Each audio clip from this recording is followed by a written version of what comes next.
I'm Pierre Hidari, and this is my friend Gerardo. Hello. And today we are working on Gerardo's Mercedes 280 SL. This morning, our first job is to perform a valve adjustment.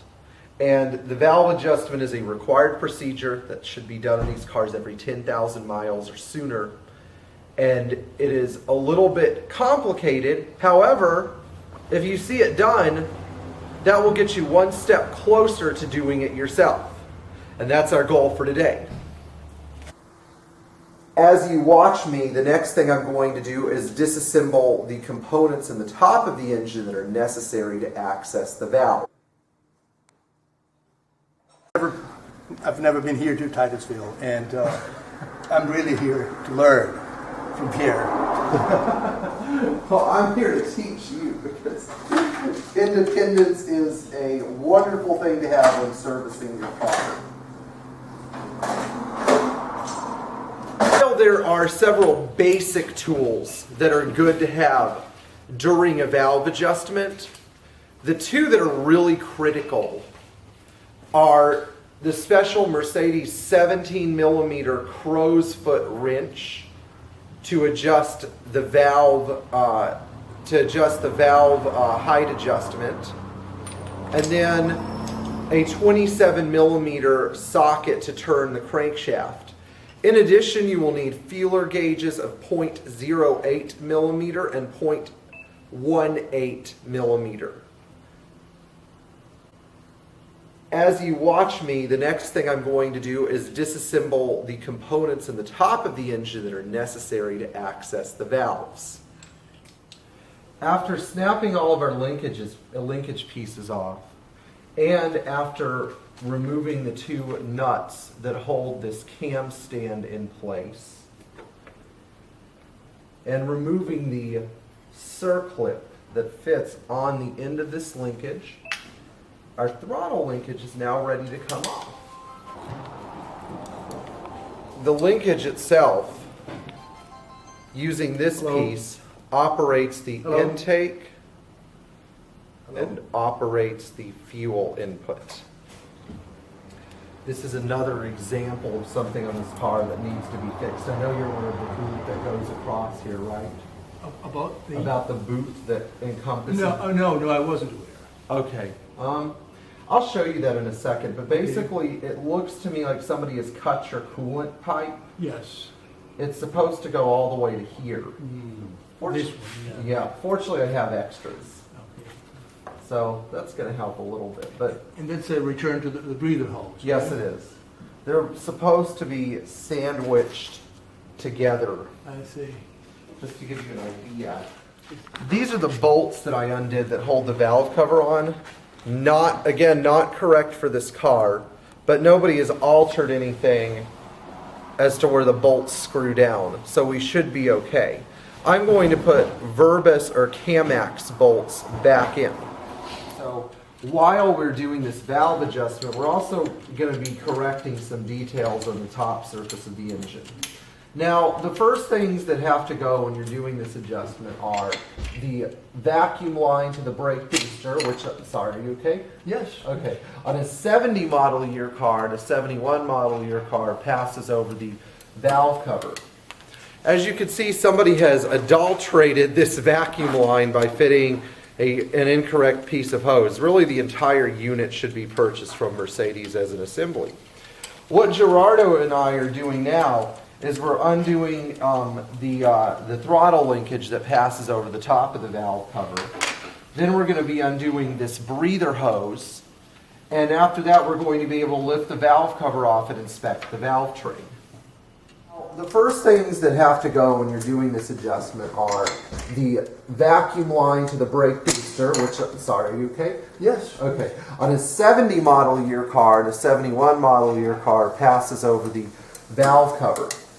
As you can see, somebody has adulterated this vacuum line by fitting an incorrect piece of hose. Really, the entire unit should be purchased from Mercedes as an assembly.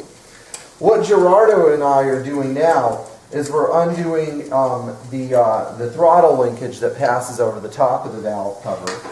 Then we're going to be undoing this breather hose.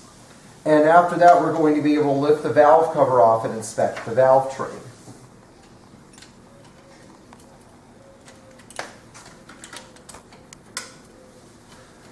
So we can see what's going on underneath.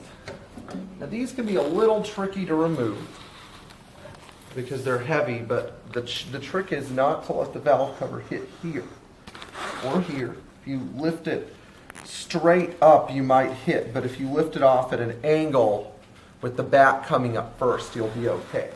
It shows no serious wear on the cam lobes and nothing is terribly dirty in here. It is possible that this engine may have even had a recent valve job, judging by its level of cleanliness. And that would be nice if everything was done properly. We're going to find out now where our clearances lie. Okay, good. Gauge, and what I'm selecting is a feeler of 0.076, which is very close to 0.08. And I'm using the metric side, which is always the reading at the bottom. Then I'm going to be selecting, in order to get your range about where it needs to be on your second feeler, sometimes you end up having to put 2 and 2 together. So I'm going to take a 0.076 and add it to a 0.102 millimeter, giving me a total of 0.178, which is very close to 0.18. So I could put these two together and get a feeler gauge that is the appropriate clearance for the exhaust valves. Offset of the camshaft, of the top of the engine, to about this point right here, just above the oil distribution tube. That's because this rocker is inclined on the left side upward, and the camshaft, in order to achieve its greatest distance between the flat part and the rocker, has to be pointed right about here.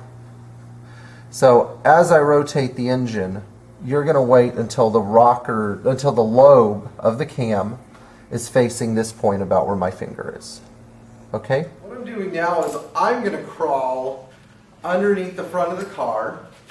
And I'm going to slip my 27 millimeter socket we mentioned earlier into the front of the engine crank pulley so that I can rotate it to get the exhaust valve lobe into the position that we talked about earlier. This is more based on sight, on feel than sight. So where you're going to start with this is you're going to take your ratchet and make sure it is set to turn in the clockwise position. Then right about the center of the car, you're going to feel the crankshaft pulley. Slowly, almost. No, a bit more. More. A bit more, just a little bit. Hold on, almost there. This thing does like to... There. Good.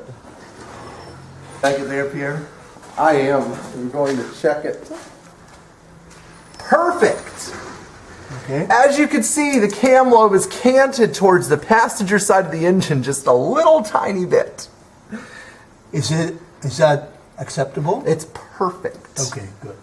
It's beyond acceptable. It's exactly what I need.